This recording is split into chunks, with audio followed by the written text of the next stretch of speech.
जी हाँ, तो दिल्ली डायलॉग मतलब दिल्ली की बात, दिल्ली डायलॉग मतलब दिल्ली की राजनीति पर बहस, दिल्ली डायलॉग मतलब दिल्ली के मुद्दे। नमस्कार, मैं हूं आपके साथ रवि मिश्रा और स्वागत है आपका टीवी9 भारतवर्ष के इस खास शो दिल्ली डायलॉग में। आज हम विकासपुरी के पीवीआर कॉम्प्लेक्स में हैं और यहां पर हमारे साथ विकासपुरी की जनता जुड़ी हुई है। उनसे हम बातचीत करेंगे दिल्ली के जो गर्मा गर्म मुद्दे इस वक्त दिल्ली में, जो इस वक्त हर वोटर, हर मतदाता, हर नागरिक के जहन में मुद्दे चल रहे हैं। एक कश्मकश सी है दिल्ली में और उसका कारण भी आपको पता है, क्योंकि दिल्ली के मुख्यमंत्री अरविंद केजरीवाल इस वक्त ईडी की हिरासत में हैं। एक तरफ आम आदमी पार्टी सड़कों पर है, दूसरी तरफ बीजेपी हमलावर है। कौन सही है, कौन गलत है, दिल्ली के लोगों के मन में क्या है? दिल्ली डायलॉग में आज इन तमाम विषयों पर करेंगे चर्चा विकासपुरी के लोगों के साथ। तो एक बार तालियों से इस कार्यक्रम में हम सभी का चाहेंगे कि आप लोग भी अभिनंदन करें। तो सबसे पहले आइए इस सवाल को ही रखते हैं कि आज अरविंद केजरीवाल ईडी की हिरासत में गिरफ्तार हैं, तो दिल्ली में विकासपुरी की जनता क्या सोचती है? क्या सोचती है सर? आप ये छोड़ दीजिए। हाँ, विकासपुरी की जनता ये सोचती है कि जो केजरीवाल जी हैं हर एक चीज में झूठ बोलते हैं और झूठ बोल का उनका पुलंदा बना हुआ है। कट्टर ईमानदार को कहते हैं झूठ बोलते? कट्टर ईमानदार के कारण ही तो मैं कह रहा हूँ। नहीं, वो कट्टर ईमानदार कट्टर ईमानदार के कारण ही आपको ये जानकारी दे रहा हूँ और इसी कारण ये है जी, ये कह रहे हैं झूठ घोटाला हुआ है। इसमें 60 करोड़ का घोटाला। फाइनेंस सेक्रेटरी ने फाइल साइन करी, एक्साइज कमिश्नर ने फाइल साइन करी, एलजी ने फाइल साइन करी, और पैसा कहाँ गया सबको पता है, एलजी के थ्रू बीजेपी के ऑफिस में। उसके बाद 1 रुपया नहीं मिला है। तो ये घोटाला हुआ है, कह रहा है बीजेपी ने, और ये अपना झूठ छुपाने के लिए जनता के सामने गलत प्रचार कर रहे हैं। जनता के सामने गलत प्रचार कर रहे हैं, लेकिन ईडी ने तो सारे साक्ष्य कोर्ट में रखे। कोर्ट ने कहा कि हम एक सरकारी, एक आपको पता है, एक सरकारी गवाह है उसके अंदर जिसने 30 करोड़ रुपया एसबीआई के बॉन्ड में दिया है, वो बीजेपी को दिया है। आपको ही पता है, सबको पता है, ये बात पूरी जनता को पता है उसके खिलाफ। और मजे की बात आप देखिए, 9 सम्मन के बाद, ये तो क्वेश्चन 1 सम्मन के बाद भी हो सकता था, 2 के बाद भी हो सकता था, 9 सम्मन के बाद, 9वें सम्मन के बाद, जबकि इलेक्शन डिक्लेयर हुए हैं उसके बाद उठाया ईडी ने। ये कौन सा मजाक है? आपके हिसाब से पहले उठा लेना चाहिए था भाई, बिल्कुल कह रहे पहले उठा लेना चाहिए था। देखिए, ऐसा है, जब जब इलेक्शन आता है तब ये मुद्दा उठता है। इस बार जो ये शराब घोटाला तो नया मुद्दा है एकदम। दिल्ली में तो ऐसा घोटाला हमने पहले नहीं सुना था। नहीं, कैसा नहीं सुना था? अभी तक कई घोटाले हुए हैं। शराब घोटाला भी अगर जो हुआ तो उसकी जो सजा मिलेगी वो उसको झेलना पड़ेगा, चाहे वो आम आदमी ने किया हो या बीजेपी ने किया हो। अब मुद्दा ये उठता है कि जैसे ही इलेक्शन आते हैं तो ऐसे ऐसे मुद्दों पे उठा के हमेशा अपोजिशन पे ही वार के होता है। जो इनकी पार्टी में चला जाता है वो तो धुल जाता है, और जो दूसरी पार्टी में होता है उसको ही निशाना बनाया जाता है। अभी तक हमें ये बात समझ नहीं आई। ऑलरेडी आप ये देखिए कि जिस आदमी ने इनके खिलाफ गवाही दी, इन्होंने बताया कि 30 करोड़ रुपया उन्होंने उसको दिया। जहां जहां बॉन्ड का पैसा दिया गया वो वाले वहां फ्री हो गए। लेकिन बात तो वहीं आकर रुकती है कि सब ठीक था तो बाकी के मंत्री भी जेल में अब तक क्यों हैं? बेल मिल जाती, छूट जाते, चुनाव में प्रचार करते। हो क्या रहा है? वो ईमानदार हैं, वो सच्चे हो, फिर भी कोर्ट कह रहा है कि नहीं, अंदर रहिए। देखिए, ये सब एक जैसे ये झूठ बोलते हैं उसी तरीके से इसको प्रचार को फैला रहे हैं। अगर केजरीवाल जी ईमानदार हैं, अगर इन्होंने कोई घोटाला नहीं किया है, तो सत्येंद्र जैन और आपके जो उप मुख्यमंत्री हैं ये सारे जेल से छूट क्यों नहीं रहे हैं? अगर घोटाला किया ही नहीं है तो आप बताइए ना, क्यों नहीं छूट रहे हैं? क्योंकि घोटाला है कि कोई सबूत नहीं है, तो वो सबूत जो नहीं सारे हैं, ईडी के पास सारे सबूत हैं और ईडी ने वहाँ पे कोर्ट में पेश किया है। और जब ईडी ने कोर्ट में पेश किया है, इनके खुद के जो कह रहे चुनाव के समय ये सब करना बहुत सोच समझ के प्लानिंग के साथ किया गया है। तो एक तरीके की प्लानिंग ही होती है। ये सब चुनाव का एक तरीका है, अपनी अपनी स्ट्रेटेजी अपनाते हैं सभी। दिल्ली में कोई पहली बार थोड़ी चुनाव हो रहा है। नहीं, पहली बार नहीं हो रहा, लेकिन ये आपको याद होगा ना, जब मुख्यमंत्री बनने के लिए केजरीवाल लड़ रहे थे तो दिल्ली के ऑटो के पोस्टर लगे रहते थे, शीला दीक्षित को खुलेआम कहते थे ये भ्रष्टाचारी हैं। बिल्कुल। आज उनको कहा जा रहा है कि लेकिन है क्या कि जब लॉ एंड ऑर्डर सेंटर के हाथ में है तो उनके हाथ में पावर है। उसको उस समय भी यूपीए के हाथ में पावर, यूपीए के हाथ में, लेकिन वो सेंटर में कह तो केजरीवाल ही रहा था ना उस समय भी, शीला दीक्षित के लिए। तो इस बार केजरीवाल के लिए कह रहे हैं जी, उस समय शीला के लिए ये कह रहे थे, आज केजरीवाल के लिए बीजेपी कह रही है कि भ्रष्ट है। सर, जो पावर में है ना, आप ये मान लो बस वो मिस यूज कर रहे हैं अपनी पावर, और जिस दिन पलटेगा पासा पलटेगा अपने आप, सबको सब तो बता मतलब रहे कहना क्या चाह रहे हैं आप? तो ये पहेलियों में बता रहे हैं। हैं। पहलिया नहीं सर, साफ साफ बात ये है, जो दिल्ली का आदमी तो एकदम बिंदास जो बोलता है। पावर में है वो अपनी पावर का मिस यूज कर रहे हैं दोनों पावर में, एक दिल्ली में एक सेंटर में है। सर। जो सेंट्रल में है वो बड़ी पावर है। हाँ, तो दिल्ली में क्या रहेगा मुद्दा फिर? तो अभी यही रहेगा कि केजरीवाल अंदर रहेंगे कि बाहर रहेंगे, इसी पे चुनाव होना है। अभी तो मुझे लगता नहीं कि केजरीवाल जी के निकलने की कोई उम्मीद लग रही है, क्योंकि जब शिकंजा कस लिया गया है तो उनको मेरे ख्याल वो से तो इलेक्शन उन्होंने तक तो उन्होंने नहीं आपने सुना नहीं, फिर आपने सुना नहीं। केजरीवाल जी का एक पत्र उनकी पत्नी ने कहा, पढ़ के दिखाया, मतलब सबको दिखाया था जी। कि ऐसी कोई जेल नहीं बनी जो केजरीवाल को रोक सके अंदर। उन्होंने खुल्लम खुल्ला बोला है। उन्होंने अपनी तरफ से तो यही रखा है मतलब कि फिल्मी डायलॉग लग रहा है, ये दिल्ली डायलॉग है, लेकिन ये बात हम फिल्मों में डायलॉग सुनते थे कि ऐसी कोई जेल नहीं जो मुझे अंदर रख सके। सही बात है, उन्होंने अपनी तरफ से तो यही कोशिश करी है कि मैं अंदर रहते हुए भी सारी चीज चलाऊं, लेकिन वही है जो लिमिटेशंस है ये वो कह तो रहे हैं रहेंगी। अंदर रहते हुए सारी चीज चलाऊं, और बीजेपी के लोग कहते हैं कि जेल के अंदर रह के क्रिमिनल अपना गैंग चलाते हैं। सर देखो, कहीं ना कहीं तो कुछ हुआ है, हाँ। तभी वो अंदर हैं। ठीक है, नहीं हुआ क्या है? बीजेपी का आरोप है कि घोटाला हुआ है, और ईडी ने कोर्ट में कहा है 600 करोड़ का ये मामला है। सर चाहे 600 करोड़ का हो चाहे 2 करोड़ का हो, कहीं ना कहीं तो कुछ गलत हुआ है, तभी कोई अंदर जाता है। कह रहे कुछ ना कुछ गलत हुआ है कुछ लग रहा है आपको, गड़बड़ कुछ?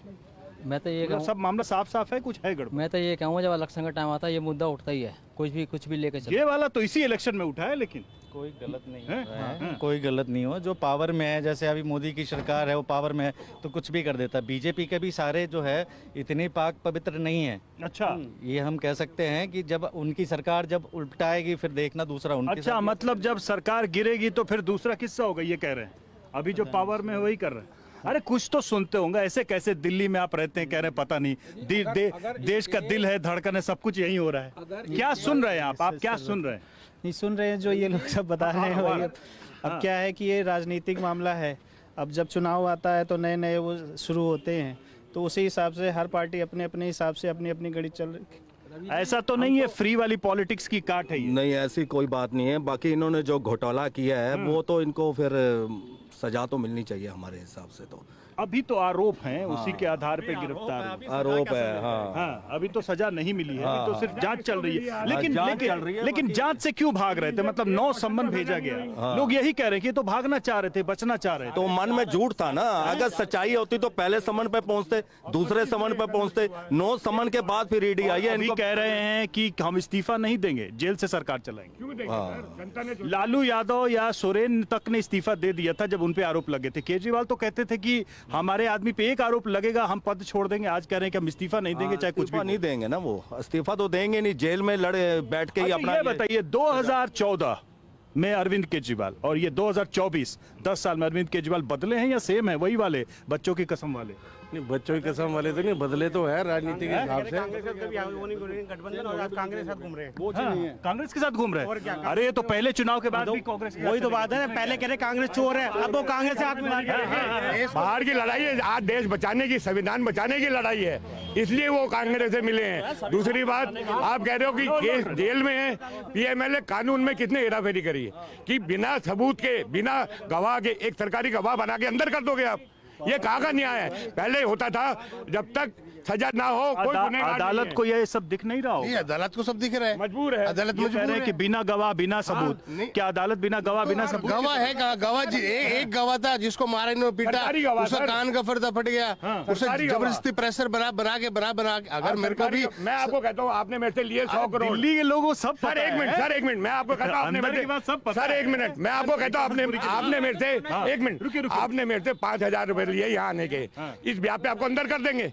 कोई सवाल सबूत गवाह कोई तो मांगेगा कोर्ट, या एक सरकारी गवाह कह जो वो अंदर हो जाएगा?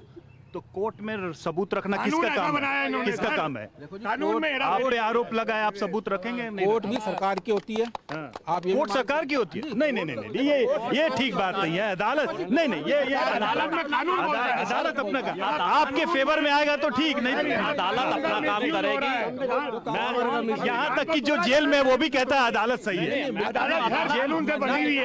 अदालत, हाँ बोलिए। संविधान को तोड़ा जा रहा है, ईडी को तोड़ा, ईडी को भी नहीं मानेंगे, कोर्ट को भी नहीं मानेंगे और पुलिस को भी नहीं मानेंगे। और मतलब जो है जितने भी संस्था बनाई है चुनाव आयोग को भी नहीं मानेंगे।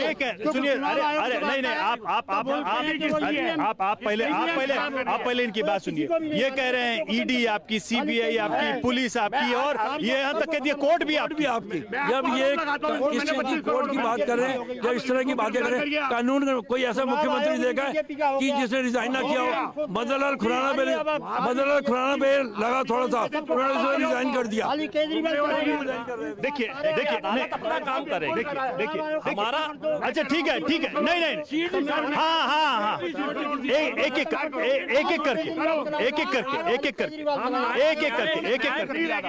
करके देखिए, मेरा एक सवाल है, छोड़िए ये सब बातें, ये तो आरोप कोई किसी पे भी लगा सकता है, लेकिन जो न्याय सम्मत बात है हम वो करते हैं। जो हुआ है इतिहास में, बीजेपी के नेताओं से जब भी हम बात करते हैं तो वो कहते हैं कि ये वही नेता, वही पार्टी, वही लोग हैं, वही एनजीओ वाले हैं जो कागज लहरा के कहते थे कि हम ये आरोप लगाते हैं, इनसे जांच करो, इनको जेल भेजो। उन्होंने किसी नेता को नहीं छोड़ा। आज वो हर चीज में सबूत मांग रहे हैं। इसका मतलब यह है कि हम न्याय प्रक्रिया में विश्वास करते हैं। कहाँ? वो तो कह रहे हैं न्यायपालिका ही वो कह रहे हैं ना। अब एक बात बताइए कि जिन लोगों को तोड़ा जा रहा है जबरदस्ती, प्रेशर किसका बनाया जा रहा है? इनकम टैक्स, ईडी का, भ्रष्टाचार के मुद्दों पे लेके, वो जब बीजेपी ज्वाइन कर लेता है तो वो वॉशिंग मशीन में धुल जाता है, वो साफ हो जाता है। ये तो क्लियर है, ये क्लियर है। अब मुझे ये बताइए ना कि उनके ऊपर कोई आरोप थे तो उनके ऊपर केस क्यों नहीं चल रहे? उनके केस क्यों खत्म हो गए? कुछ कहना चाह रहे हैं आप? नहीं सर, हम नहीं कुछ धूप बहुत तेज ये जो प्रेशर था, ये बेसिकली अरविंद केजरीवाल पे। ठीक है, देखिए अब देखिए, नहीं, अब इसमें क्या है, इसमें सर सुनिए, इसमें क्या है? अब इसमें मामला, अब एक मिनट, इसमें मामला हम लौट रहे। नहीं देखिए, आप मेरे माध्यम से बात करिए, देखिए अब ये मामला तो है अदालत में। अब हम इसमें तो अदालत का रुख सबने कर लिया है, जिस पे आरोप लगाया उसने और जो जांच कर रहे हैं वो भी। लेकिन अब बड़ा सवाल ये है, दिल्ली डायलॉग में हम दिल्ली के लोगों से, विकासपुरी के लोगों से ये सवाल पूछ रहे हैं कि इस बार के चुनाव में यहां का मुद्दा है क्या? ये तो एक बहस हो गई जिसमें आरोप प्रत्यारोप लग रहे हैं, लेकिन वोट किस मुद्दे पे पड़ेंगे, हम इस पे बात करेंगे। देखिए, वोट तो किस पे होगा? वोट आज भी विकास के मुद्दे पे पड़ना चाहिए। विकास के मुद्दे पे पड़ेगा वोट। देखो जी, अगर इनके सही होते 6 MP चेंज करे हैं बीजेपी ने, क्यों नहीं? वोट चलिए, उनका अपना मामला है, अपना मामला नहीं है उनका भी, सारे के सारे फंसे हुए हैं, ये देखना। महंगाई भ्रष्टाचार मेन मुद्दा है। महंगाई भ्रष्टाचार मेन मुद्दा है। सही कह रहे, बिल्कुल सही कह रहे हैं। क्या बोल रहे हैं आप? इस बार मुद्दा इस वक्त है, देश का मुद्दा है। देश के मुद्दे में मोदी का सभी साथ देंगे कि मोदी ने देश का राष्ट्र आगे बढ़ चुका है। नहीं, मोदी जी ने तो कहा कि मोदी का परिवार के मतलब जितने लोग हैं सब मोदी का परिवार है। और आप बताइए, राष्ट्रवाद पर वोट पड़ेगा, विकास पर वोट पड़ेगा, मोदी की गारंटी पर वोट पड़ेगा। दिल्ली का मुद्दा क्या है इस बार? क्या है दिल्ली का मुद्दा? किस बात पे वोट दोगे? केजरीवाल मुद्दा है दिल्ली का। दिल्ली के जो है महंगाई। हाँ बोलिए सर, नमस्कार, मेरा नाम वीरेंद्र है। मुद्दे सब चलते रहते हैं, जिसकी सत्ता आती है वो अपना नाम बढ़ा के कुछ भी करता है। एक पहले आज से हजारों साल पहले की बात है। ये राजनीति चीज ही ऐसी है। वो सब ठीक है, लेकिन आप वोट देंगे ना? वोट तो देंगे। किस मुद्दे पर विचार करके देंगे? हम मोदी को वोट देंगे। क्यों देंगे मोदी जी को? हिंदुत्व को, ताकि हिंदुत्व को, इसको हिंदू राष्ट्र बना देती। भाई, राम मंदिर बना है क्या? इस पे दिल्ली के लोग नहीं कुछ सोचेंगे? राम मंदिर एक मुद्दा था, वो बन गया। मुझे एक बात बताइए, राम किसके मन में नहीं है? राम हर कैसे बना राम मंदिर? कोर्ट के ऑर्डर से बना। ये कह रहे हैं कोर्ट के ऑर्डर से बना। के ऑर्डर से अगर बनता तो 500 साल से मुद्दा चल रहा था, कांग्रेस ने क्यों नहीं बनवा दिया? 500 साल पहले तो कोर्ट नहीं थी। बात बताइए, राम मंदिर 500 साल पहले कोर्ट। पिछले एक साल में 5000 मंदिर बने इंडिया में। बात कंफर्म हो गई है कि प्रॉपर्टी के केस में 500 साल चलते हैं। बोलिए। मैं पिछले 10 साल से यहाँ काम करता हूँ। पीछे 8-10 साल में बाहर चला गया था। यहाँ मैं एक छोटा सा मंदिर बनवाना चाह रहा था। अच्छा। लेकिन किसी ने मेरा सपोर्ट नहीं करा, विरोध ही करा, चाहे वो बीजेपी का हो, चाहे आम आदमी पार्टी का हो, चाहे वो जनरल आदमी हो, चाहे यहाँ का कोई देखा रेखा करना। मैं मतलब उसकी मंदिर की बात कर रहे हो ना, मंदिर नहीं बनने देते लोग, ऐसा करने। वो तो आप कह रहे हैं कि छोटा मंदिर नहीं बन रहा है तो ये बड़ा मंदिर बना, ये बड़ी बात है। बड़ी बात है। वो खुद स्वयं अब मोदी जी ने धारा 370 खत्म करी, अयोध्या का राम मंदिर बनवाया, सब कुछ। धारा 370 किसने खत्म करी? पीछे रहेंगे तो दिखेंगे भी नहीं। धारा 370 किसने करी? मोदी जी ने खत्म करी। ये बात है। चलिए सुनिए, अब मुद्दों पे जरा बात करते। सुनिए, अरे रुकिए तो बीजेपी का ये दावा है, सुन लीजिए, अरे सवाल तो सुनिए। बीजेपी का दावा है, बीजेपी के जितने नेताओं से हम बात करते हैं वो कहते हैं कि हमारा मैनिफेस्टो देखिए, उसमें हम जो बड़े बड़े वादे करते हैं हम उसको पूरा करते जा रहे हैं। उस आधार पर जनता हमें वोट कर रही है, हम बार बार चुनाव जीत रहे हैं और कोई रीजन नहीं है। मोदी जो कहता है वो करता है, ये प्रधानमंत्री खुद ही कहते हैं हर मन से। अब बोलिए, आज की डेट में लद्दाख में इनके मैनिफेस्टो में अनुच्छेद 6 था कि हम उसको लागू करेंगे। आज वो कौन है? वो सोनम वांगचुक 20 दिन से हड़ताल में बैठा है। इनके मैनिफेस्टो के दिल्ली में सारे वो 2 पॉइंट थे ना, कहाँ पूरे करता है? अरे दिल्ली के सुन लो। हाँ, इस पे आइए। क्या क्वेश्चन था? मेरा ये क्वेश्चन था, देखिए ये बोलने के चक्कर में मेरा सवाल भूल गए। जनता पढ़ी लिखी है, समझदार है, और दिल्ली की जनता मुद्दों पे वोट करेगी, राम मंदिर के नाम पे वोट नहीं करेगी। फ्री बिजली पानी पे वोट करेगी दिल्ली की जनता। सर फ्री बिजली पानी देखो, कोई ऐसा तो है नहीं कि भाई नहीं वो बड़ा प्रोग्राम है। फ्री सबके लिए नहीं है। मेरे लिए बिजली फ्री नहीं है, मेरे लिए 200 यूनिट तक है, वो गरीबों के लिए है। आपके लिए मुद्दा क्या है फिर? मेरे लिए मुद्दा है कि भाई सब चीजों के देश की सुरक्षा मुद्दा है आपके लिए। देश की सुरक्षा है ही है। आतंकवाद दिल्ली की बात कर रहे हो अभी, राम मंदिर मुद्दा है, दिल्ली के लोग देख रहे हैं ना, दिल्ली की बातें कर रहे हो। राष्ट्रीय चुनाव है, दिल्ली की बात कर रहे हो। राष्ट्रीय चुनाव है, राष्ट्रीय चुनाव है, पर अभी तो आप दिल्ली पर वोट होगा या राष्ट्रीय मुद्दों पर? तो सर हम यही चाहते हैं एजुकेशन ढंग से सबको मिले, घर यहाँ वो कहते हैं आर्थिक विकास देश का बहुत तेजी से हो रहा है। सर कहाँ हो रहा है? जीडीपी ग्रोथ आप किसका हो रहा है? इलेक्ट्रल बॉन्ड से सर मिल रहा है पार्टियों को, वही आर्थिक विकास हो रहा है पूरे देश का। 55 लाख रुपए कर्ज था उस टाइम, आज 206 लाख करोड़ रुपए कर्ज है। ये कहां से? यहाँ क्या बात कर रहे हैं? इधर बात करिए, क्या बोल रहे हैं? मैं कह रहा हूँ केजरीवाल जब लॉकडाउन लगा हुआ था तब टैक्स लगा के दारू बेच रहा था, और लॉकडाउन खत्म होने के बाद दिल्ली के फ्री दारू, एक के साथ एक दारू फ्री बेच रहा है, और वो भी पंजाब के इलेक्शन के लिए। खत्म करने की बड़ी डीप नॉलेज है। और क्या है, पंजाब के इलेक्शन के लिए यहाँ दारू एक के साथ फ्री थी, और दारू भी पंजाब की थी लगती है। इलेक्शन में अपना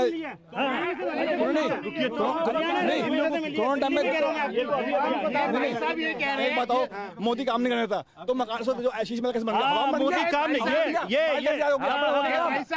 हमने बार सुना है कि मोदी काम नहीं करता। मोदी से ना उनको डर लगता है जो आराम की कमाई करते हैं, जो मेहनत की कमाते हैं उनसे मोदी से डर नहीं लगता। सबकी साथ सीधी बात है, जो क्या नाम मेहनत करेंगे ना, जो मोदी ने गेहूं पे टैक्स लगा दिया है, ये तो शराब पे टैक्स बिल लगा, बच्चों की ट्यूशन फीस है, फंड पे टैक्स लगा दिया। फ्री है, मोहल्ला क्लिनिक बना है, शौचालय बना है, ये फ्री बना है, बसें फ्री है तो फ्री है सब कुछ। कितना टैक्स भरते हैं?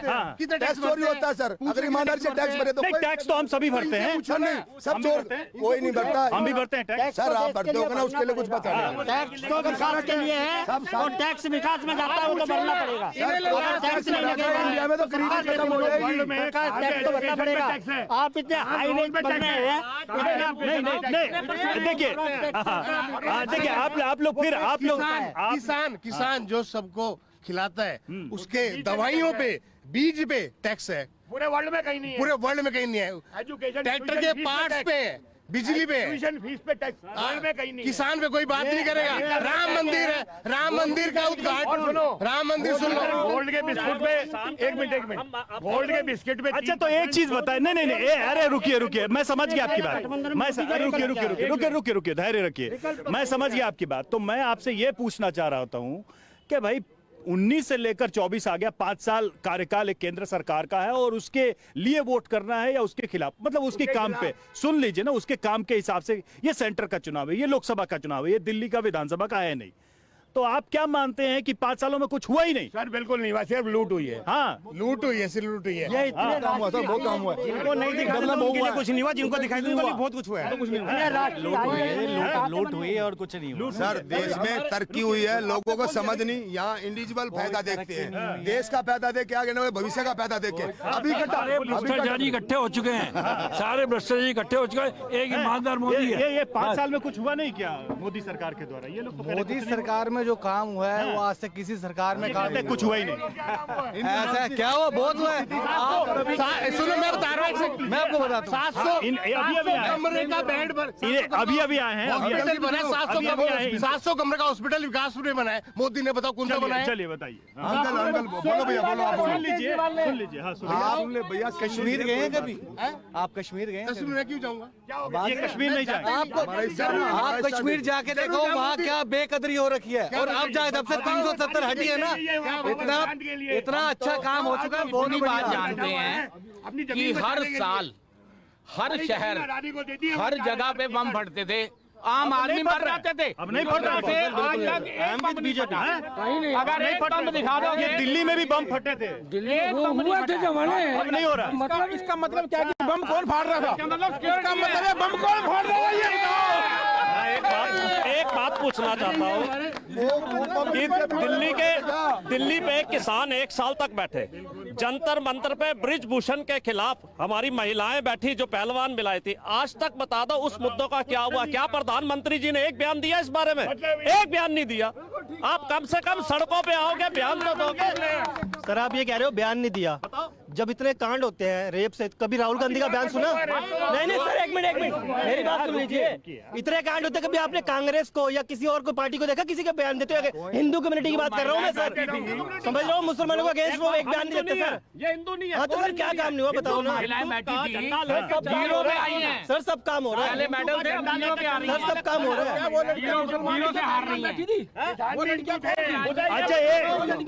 अच्छा छोड़िए। सुनिए अब 1 मिनट है मेरे पास, 1 मिनट है। मैं पूछ रहा हूँ कि दिल्ली की 7 सीटों में से कितनी सीटें आम आदमी पार्टी? 7 कम से कम 7 भारतीय जनता पार्टी जीते। 7 सीटें किसको? आम आदमी पार्टी किसको मिलेगी सीटें? 0 सर 0। 7 में आम आदमी। और बीजेपी को फुल सीट लगेगी। सीटें आम आदमी पार्टी को। बीजेपी जीतनी चाहिए, मेरा तो दिल्ली इच्छा ये है, बाकी परमात्मा जाने क्या करता है। तो सीधे भारतीय जनता पार्टी। आप क्या कह रहे हैं? मैं गारंटी करता हूं। आप क्या कह रहे हैं? ईवीएम ठीक करा दो सारे। अब ईवीएम, अच्छा ये तो रही गया ईवीएम। हार रहा होता ना, इस तरह की बात है। जीते तो ठीक, हारे तो ईवीएम। जब बीजेपी यही तो बात है सर, जब शोर मचाने से कुछ नहीं होता, शोर मचाने से कुछ नहीं होता। जीतेगा तो मोदी, गारंटी मोदी की हो। जीते तो ठीक, हारे तो ईवीएम। बोला जाए हारे तो ईवीएम, जीते तो ठीक। अभी वो कह रहे हैं इंडिया गठबंधन की सीटें आ रही हैं, इंडिया गठबंधन की सीटें आ रही हैं, ना कि सिर्फ केजरीवाल की। ठीक है। अंदर बैठा हुआ केजरीवाल बाहर वाले से खतरनाक है। अच्छा अंदर बाहर आप देख लेना। तो देखिए ये जनकपुरी की जनता थी। मैं गारंटी देता हूँ जहाँ पर जितने लोग बैठे, मैं गारंटी देता हूँ 7 सीटें जीतेंगी। तो देखिए अपने अपने तरीके से लोगों ने अपने मुद्दे रखे। देखिए दिल्ली के लोग कितने अवेयर हैं राजनीति को लेकर, दिल्ली की राजनीति को लेकर। हर मुद्दे पर लोगों ने अपनी बात रखी, अपनी राय रखी। दिल्ली डायलॉग में आज विकासपुरी से इतना ही, लेकिन दिल्ली के किसी और हिस्से से दिल्ली डायलॉग में दिल्ली के तमाम मुद्दों पर हम चर्चा करेंगे। फिलहाल के लिए इतना ही। Over to studio.